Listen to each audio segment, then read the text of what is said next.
Hello everyone, Mr. W here, and as promised, I'm going to make this video about the automatic terminal crimping machine that we recently bought. In this video, I'm going to go over the model, some of the specs of the model, where I purchased it from, how to use it, and some of the adjustments that I've learned how to make on it also. I'm by no means an expert on this machine. But I know more than the manual can teach you, the English manual, and try to make this easier for people that buy it behind me. First of all, the model number. They'll use that part number to try to order samples so that they can set up the machine for you ahead of time. If they're unable to find samples themselves, they may ask you to send them some samples. Alright, so this is what all comes with the machine. You got the main unit, all of this comes pre-assembled. It also comes with the foot or hand pedal. I use it as a hand pedal. It comes with this arm and this guide to help guide the terminals to the machine. That has to be assembled and placed on the machine. It also comes with this arm that holds the spool. And that's what this is right here. It holds the spool that feeds the terminal. Alright, let me show you how to get her started and what some of these buttons on the machine do. First of all, of course, you have power. Alright, green button turns on the light. You use that to shine around the terminal so it's easier for you to see what you're doing. Alright, and here we have button up here says clean. It basically means clear the display. This counter keeps track of all the crimps you've done.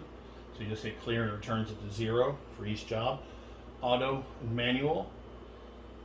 Green means that it's auto, and whenever you hit the switch, it automatically does a crimp. Manual mode means you control it by hitting the up and down buttons. The reason why you do this is for adjusting. Whenever you make adjustments to the machine, whenever you take the machine apart and put it back together or change the applicators, you want to test the crimps slowly by moving this up and down to make sure everything runs cleanly and doesn't bind up. You can use it to check how deep or how hard you're crimping. I'll show you some of that a little bit later on about adjusting the crimp and all that.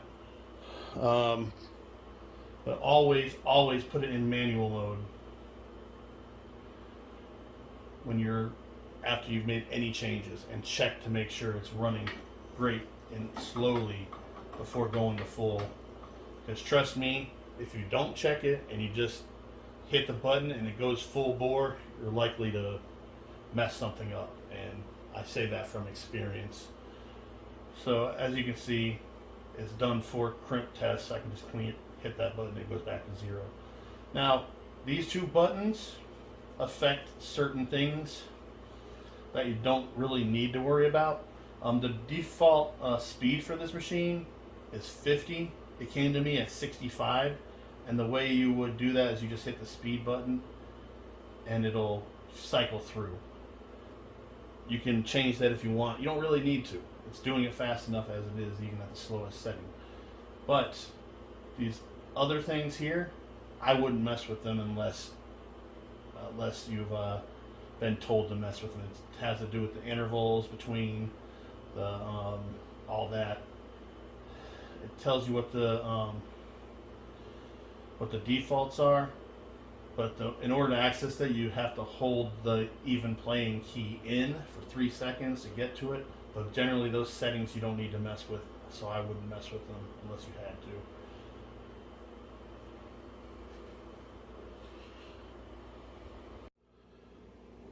Before I show you how to use the crimper, how to load it up, and how to make minor adjustments, I'm going to just show you real quick how easy it is to change the applicator. So literally all you have to do is unscrew this block right here, once that's unscrewed, you take this, slide it out. And then if you have another, if you're changing to a different terminal or whatever, you just put it back in, bottom first. And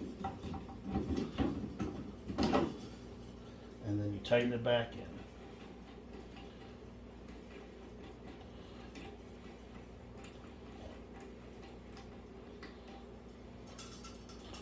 Now she's nice and secure again.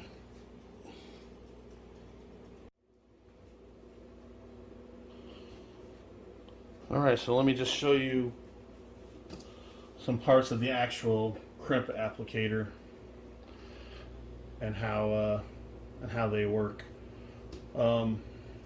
These are your top blades. Your bottom blades are behind here. I can show you that real quick. Is this the right one? No. This one. I'm not going to remove the top blades because they're harder to put back in because of gravity.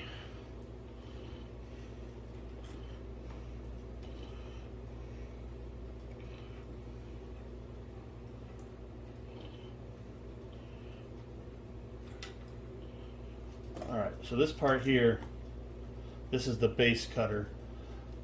You see on the back here there's a thread for that feeds the, like when it comes through, it feeds through there, and every time it presses down it cuts the terminal. So this is also what removes the terminal from the strand.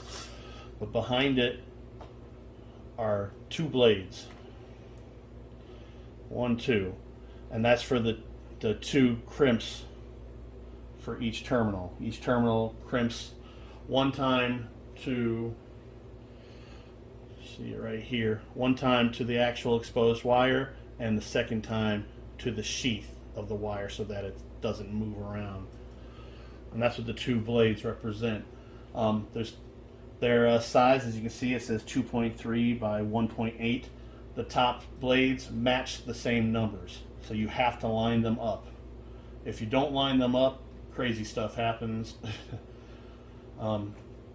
For example, the smaller of the two top crimps, if you misalign it, is going to grab the blade that's misaligned to, and it's going to actually pull it up and stop the crimp from feeding properly, let alone not properly crimping the wire. So I'm going to tighten this up. Now here's a pro tip. Do not over tighten this, because if you over tighten this, I'll actually show you what happens. I'll over tighten it. When you come down, it's going to press that down, but it's not going to come back up. So it's going to cut that one crimp. It's not going to come back up, and it's going to misfeed because remember, it's got that groove in the back that this goes through. So now this is stuck down, and it's going to try to push it through crooked. It's not going to work. So literally, all you have to do is tighten it, and then take one reverse turn on each one, probably about barely even a quarter turn, and you should see it move up and down like it's supposed to. Alright. Let me show you some of the stuff here. This piece right here I'm pointing at, my finger is on, there's actually a screw in the back that adjusts this, and what this is going to do is it holds the terminal. So after it crimps the terminal and the blade comes back up, this prevents the terminal from being stuck in the blade, and it helps it feed out. The one that's been crimped will then feed out instead of being stuck to the blade and coming up.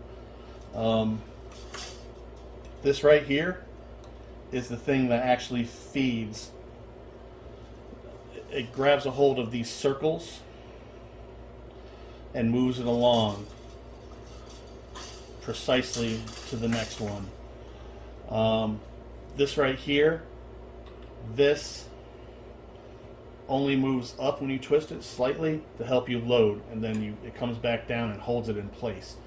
If you're getting misfeeds, it's not feeding correctly. If you're doing it and the thing is going like this instead of just feeding forward, that means you forgot to put this back down. All right.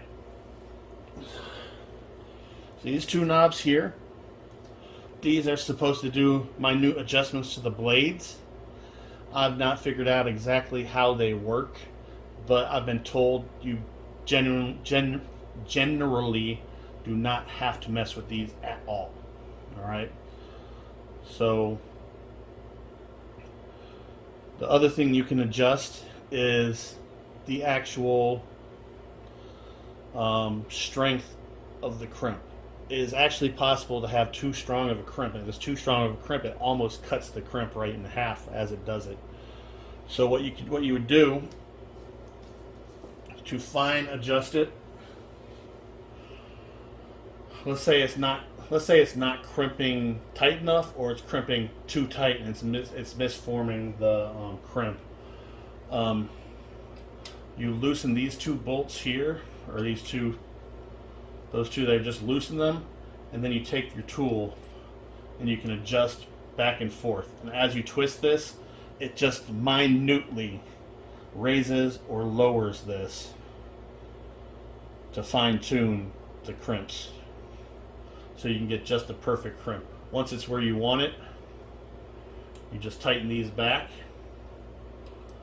and it's going to keep doing the perfect crimp every time. All right, let me show you how to load it. The way you load it, you'll see there's a guide here. This little thing here. What you're going to do is you're going to split the front and the back crimp underneath this guide. So let's go and loosen this so that it feeds through. You're going to feed this in. Make sure, as you can see, you can only see the back crimp. That's how you want it. That's how it's going to feed it. Now you can't mess it up. All right. And then you just press down here to lift this part up. You feed that. Remember that the thing needs to go through the little slit in the back of the cutter.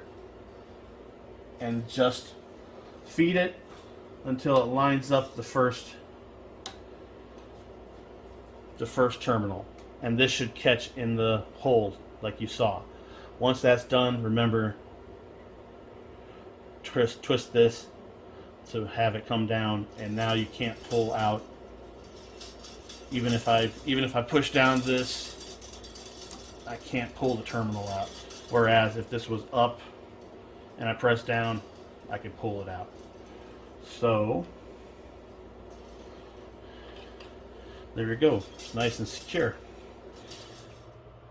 Alright, so as mentioned before, when you adjust things, when you take it apart, put it back together, and you want to get ready to start crimping again, you need to put it in manual mode and check to make sure that everything is running smoothly, everything's aligned, nothing's going to bind up, and that your crimp is proper. So I got it in manual mode. Let's see, put this in here, and I'm going to slowly have it come and do the first crimp. Alright, now I'm going to inspect it. Alright, looking at both crimps, and we see that the first and the second crimp were done properly, not too strong.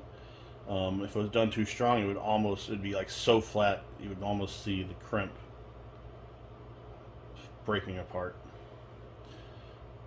So everything went well, so let's put it in auto mode. You stick the wire sheath in there, line it up with the two crimps, the wire with the front crimp and the sheath of the wire with the back crimp, and just hit the button. That's all you gotta do. After you do a few, then you can do it really fast. Line it up. And switch. They don't have to be perfect because the blades kind of guide everything where it needs to go also.